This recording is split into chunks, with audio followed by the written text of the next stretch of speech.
नमस्कार किसान भाइयों, मैं एम बी वर्मा। आप देख रहे हैं एम बी फार्मिंग। आज हम आए हैं गाजीपुर के कासमाबाद ब्लॉक में और हम आपको आज परवल की खेती के बारे में बताएंगे। और हमारे साथ हैं, आपका हम परिचय जानना चाहेंगे। आपका नाम सहित। घनश्याम सिंह यादव, ग्राम इब्राहिमपुर है। ग्राम इब्राहिमपुर से घनश्याम सिंह यादव जी से हम बात करना चाहेंगे परवल की खेती के बारे में। आप कितने सालों से लगभग परवल की खेती कर रहे हैं? लगभग 5-6 वर्ष से कर रहे हैं। 5-6 सालों से परवल की खेती करते चले आ रहे हैं। पहले हम एक शब्द में मोटी मोटा यही पूछेंगे, कैसा रहता है इसका रिजल्ट? क्या इसमें प्रॉफिट मिलती है या नहीं? प्रॉफिट मिलती है, इसमें मेहनत ज़्यादा है। मेहनत करेंगे तो मिलेगा, नहीं करेंगे तो लगाया हुआ भी बह जाएगा। जैसा आप जान रहे हैं कि मेहनत के बारे में, तो आप जान रहे खेती में मेहनत तो सभी में होता है, इसमें स्पेशल मेहनत होता है क्योंकि स्पेशल मेहनत इसका सबसे ज़्यादा मेहनत इसमें किस चीज़ में पड़ता है लगभग? इसकी सोहनी कोड़नी यानी सफाई में, इसकी निराई उड़ाई में सबसे ज़्यादा मेहनत पड़ती है। और इसी के साथ जो परवल की खेती में जो बारीकियां हैं, हम वो जानना चाहेंगे। और उसके सबसे जो पहली बारीकियां है इसमें, इसके बोने का तरीका क्या होता है, इसको कौन सा फल बोएं तो ज़्यादा बेहतर पैदावार मिलेगी, इसमें वैरायटी का कैसे पहचान करते हैं हम आप? वैरायटी का पहचान इसके फर से हो जाएगा, फूल से हो जाएगा। फूल यदि लंबा है तो वो केवल बढ़ने वाला है। फूल जैसा कि बता रहे हैं कि अगर लंबा फूल है तो वो सिर्फ बढ़ता है, उसका मतलब फ्रूटिंग बहुत कम होता है। और अगर उसका फूल का साइज छोटा है तो वह लगभग फ्रूटिंग उसकी ज़्यादा आएगी, फल उसका ज़्यादा आएगा। ये धारीदार होते हैं, 7 धारी वाले, 8 धारी वाले, 9 धारी वाले, ये फल अच्छा देते हैं। 7, 8 और 9 धारी वाले फल ज़्यादा देते हैं। लगभग हमारे यहाँ इस क्षेत्र में यही तीन प्रकार के हैं। प्रकार के फल क्षेत्र में ज़्यादातर बोए जाते हैं। इसमें हम एक और बात आपसे जानना चाहेंगे, नर और मादा लोग कहते हैं कि नर का पौधा इतना खेत में रहना चाहिए, कितना लगभग रहना चाहिए, वो किस प्रकार का नर हो, इसके बारे में आपसे। नर वही सीधा हो, उसका फूल होता है, हजारवा कहते हैं लोग। वो थोड़े ही दूर में रहेगा, 2-4 हाथ की दूरी में। अच्छा, नर पौधा मतलब थोड़ा ही दूर में रहेगा, उसको हजारा बोलते हैं। लगभग कितना पौधा रहना चाहिए? एक बिस्सा में कम से कम 2 फल, 2 पौधा। एक बिस्सा में लगभग 2 पौधा अगर डर का रहेगा तो उसकी फलत ज़्यादा होगी, खुराक मिलता रहेगा। अच्छा, आप जैसे बताया कि हजारा नर होता है, तो क्या नर दूसरे प्रकार का भी होता है क्या? नर वो एक थान करीब 1 मंडा कवर करेगा, लेकिन वो ठीक नहीं है। अच्छा, वो जब उसका लत्ती कटेगा तो मिक्स हो जाएगा और तो वो खेत आपका ज़्यादा कवर करेगा। इसके अलावा भी हम सुनने में आता है कि कुछ पौधे ऐसे होते हैं जो इस खेत में लगाए जाते हैं। मतलब जो नर के अलावा, जैसे अकौड़ का पौधा जो लोग आपकी लोकल भाषा में उसको लगाया जाता है। मनार कुछ लोग लगाते हैं। मेउड़ का पौधा लगाते हैं। मनार और मेउड़ का पौधा भी परवल की खेती में लगाया जा सकता है, जिससे इसकी फल की जो साइज है, मनार के उसके लगाने से साइज थोड़ा बढ़ोतरी होती है। और इसके अलावा और मड़ोर, कौन दूसरा बताया जाए? ये मनार बतौली। मनार का पौधा भी इसमें लगाया जाता है। इसके बाद आते हैं कि इसको बोते समय कितनी गहराई में बोते हैं और इसको किस तरीके से बोते हैं? हम लोग ऊपर बांगर एरिया में 1 बित्ता गहराई में गाड़ते हैं इसको। ये 1 बित्ता गहराई में कितना लंबा इतना रहेगा गड़ाने की? 1 बित्ता गोलाई, 1 बित्ता गहरा, और उसमें पौधा और कीटनाशक दवा डाल करके पूरा जाता है, पूरा विधिवत दबाया जाएगा। किस महीने में इसका मतलब बुवाई करना सबसे अच्छा माना जाता है? अक्टूबर के महीने में। अक्टूबर महीने में इसकी बुवाई सबसे अच्छी मानी जाती है। और इसके साथ कोई सब फसल की खेती की जा सकती है, संभव है? हाँ, इसके साथ यदि खेत अच्छा है तो तीसी भी बो सकते हैं, चना भी कहीं कहीं एक गो डाल देते हैं, तो उससे भी कुछ निकल जाएगा।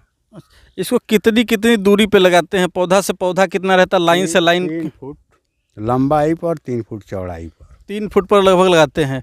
इसको कम ज़्यादा किया जा सकता है, जैसे हम सोचेंगे कि 4 फुट। खेत यदि बहुत बड़ा है, यानी गोबर की खाद या खेत गोइना का है, यदि खेत कमज़ोर नहीं है तो 4 फुट पर बोआ जी तो कवर कर ली।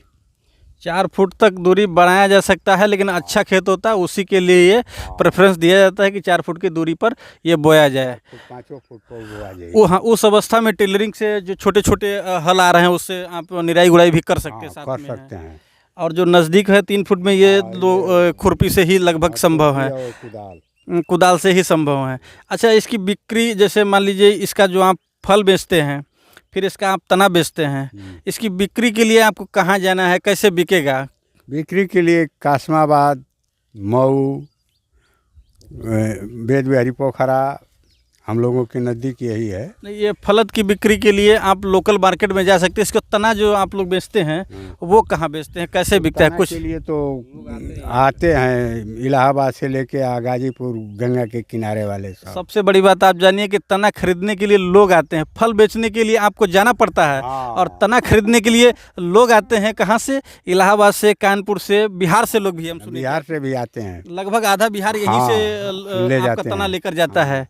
अब जानिए, जो फल है वो आपको जाना पड़ेगा और तना खरीदने के लिए लोग आते हैं। एक एवरेज क्या होगा, मतलब एक औसत क्या होगा इसके, अगर आपका फल ठीक दे रहा लत्ती है और तना अच्छा फल दे रहा है और उसके बाद सब कुछ ठीक है, तो क्या एवरेज है कि एक बीघे में कितना, एक मंडे में कितना, मतलब उसका पैसा मिल सकता है? मंडे में कम से कम 10 बोझ हो सकता, 5 बोझ हो सकता। अब तना के अहिला के ऊपर बा, मान लीजिए एक औसत है, ठीक ठाक है, तो 10-12 बोझ। 10-12 बोझ। अब एक बोझ का कीमत लगभग कितना होता होगा? और 2000 से लेके 5000 तक जौन बिका जा।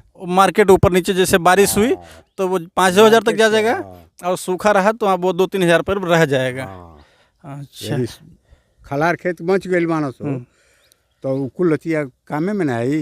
तब ऐसे वो अच्छा, मिनिमम 2 बोझ ही पकड़ कर चलते हैं, अगर 10 बोझ ही हुआ है तो 20-30 हज़ार मंडा में मिलने की संभावना है, अगर अच्छा सब कुछ ठीक रहा तो। अच्छा है तो 50,000 रुपया मंडा मिल सकता है। एक बीघे में अगर आपको 10 मंडा है तो चाचा जी के अनुसार सब कुछ ठीक रहा तो एक बीघे में 5 लाख रुपया भी आपको सिर्फ तनाज से मिल सकता है। लेकिन सब कुछ अच्छा रहने पर ही मिल सकता है, ये संभव आप रखिए, क्योंकि बारिश होगी तभी लोग यहाँ पर ज़्यादा आएंगे, सूखा रहेगा तो उसका मार्केट डाउन चला जाएगा। लेकिन ऐसा नहीं है, सब कुछ आपका तना बढ़िया है, वैरायटी बढ़िया है तो ज़रूर बिकेगा। कम ज़्यादा मार्केट ऊपर नीचे रहेगा वो अन्य बात है। एकरा खातिर के तो हमन के इलाहाबाद से पंडित जी कोई आदमी आवेला हर साल देख के तना एथु खुश होके लेके जाना जा हर साल। अच्छा, कोई कैसे पहचानेगा ये तना बहुत अच्छा है? कोई फल देखकर हमको आप बता सकते हैं, जैसे कि ये फल की तो समझ लीजिए कि पौधा डांटी ओकर जौन बा, ओकर लंबाई पतई से पतई तक जैसी है बा, एकर दूरिये से समझ में आ जाई। अच्छा, जैसे वो बहुत लंबा लंबा गांठ रही तो वो कम फरी, गांठे फरा है और गांठे फर जाई हर गांठ पर। हर गांठ पे जो फलता है और ये औसतन लगभग बहुत मोटा नहीं रहता है, वहीं उसी में लगभग फल अच्छा आता है। और जो बहुत लंबा जो गांठ आता है उसमें फल लगभग संख्या में कम आता है। और किसान भाइयों को जैसे इसके खेती की अगर जो शुरुआत करना चाहते हैं, कुछ लोग नए होते हैं ना, तो देख कर खेती की शुरुआत करना चाहते हैं, तो उनके लिए कुछ सुझाव आप दीजिएगा थोड़ा। इसके लिए गोबर की खाद बहुत आवश्यक है। गोबर की खाद, यदि गोबर की खाद वो में जे ताज़ा गोबर का खाद डाल दिया तो एकदम फेल हो जाए, वो दिन ने फेल। सबसे बड़ी बात आपको बता दें कि सबसे बड़ी बात चाचा जी ने बताया है कि गोबर की खाद बहुत ज़रूरी है, लेकिन यही खाद आपको तुरंत फैल भी कर सकती है। कब फैल कर सकती है? जब वो गोबर ताज़ा रहेगा। गोबर ताज़ा रहेगा तो एकदम नुकसान। ताज़ा गोबर बहुत ज़्यादा नुकसान करता है। वो कैसे नुकसान करता है? नुकसान वो हर गंठिए पर आलू की नियर बैठे लगी। एक रोग लगता है ताज़ा गोबर के द्वारा एक रोग लगता है, उसको गांठ क्या रोग बोलते हैं उसको? अलुआ रोग उसको बोलते हैं, जो गांठ पर बन जाएगा, आलू की तरह मोटा कंद बन जाएगा, उसे अलुआ रोग कहते हैं। गोबर पूर्ण रूप से सड़ा हुआ होना चाहिए, साल 2 साल का सड़ा रहना चाहिए, वही डालिए।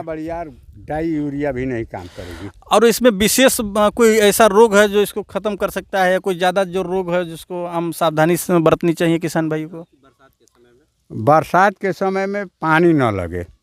बरसात के समय में पानी ना लगे। हाँ। मतलब गलने वाला ही रोग इसके है, अन्य कोई ऐसा बड़ा रोग है जो इसको ज़्यादा बड़ा नुकसान पहुंचाता है? नहीं, पानी सबसे बढ़िया नुकसान इसका पानी है। पानी यदि लग गया, यदि 2-4 घंटा डूबा रहा तो जानिए कि ख़त्म हो जाएगा। ऊंचाई वाले क्षेत्रफल पर ही इसको बोना चाहिए, ज़्यादा निचाई पर इसको नहीं बोना चाहिए। अगर 4-5 घंटे लगभग बारिश में पानी भर जाए तो ऐसे खेत का चुनाव ना ही नहीं करना चाहिए। बारिश समाप्त हुई, अब पानी निकल गया, उस खेत में कभी परोरा दिक्कत नहीं करेगा। और बाकी कोई विशेष बड़ा कोई रोग नहीं लगता है। नहीं। और इसमें यही बारिश से गल की रोग जो उनका अच्छा, इसमें जो खुला जानवर है वो आके जैसे ये जो नीलगाय वगैरह होते हैं, ये नुकसान पहुंचाते हैं? ये बहुत अति करताना सो नीलगाय तो इतना कि यानी जाल से घेरल बा तब वो टप्पा कूद जाना सो, और फरवे बिन बिन के खइया सो आलती काट दिया सो, नुकसान हो जाए। मतलब खेत की है जो बाउंड्री है उसको सुरक्षा भी आपको नियमित करना है।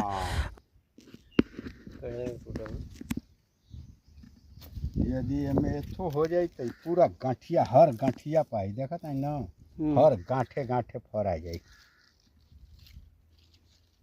का फूल आवत हो। साथ में हम आपको दिखाएंगे इसका थोड़ा फल कैसा है, इसको तोड़कर। और ये देखिए चाचा जी ने तो बस करिए जी, बहुत ये इस प्रकार से फल निकल रहा है इस समय है। और जो धारी की बात की गई थी तो वो इसी धारी की बात कही थी, ये 7 होती हैं, 8 होती हैं और 9 भी होती हैं। ये 3 वैरायटियाँ इधर चल रही हैं लगभग। ये 9 वाले हैं, 9 वाला है ये लगभग।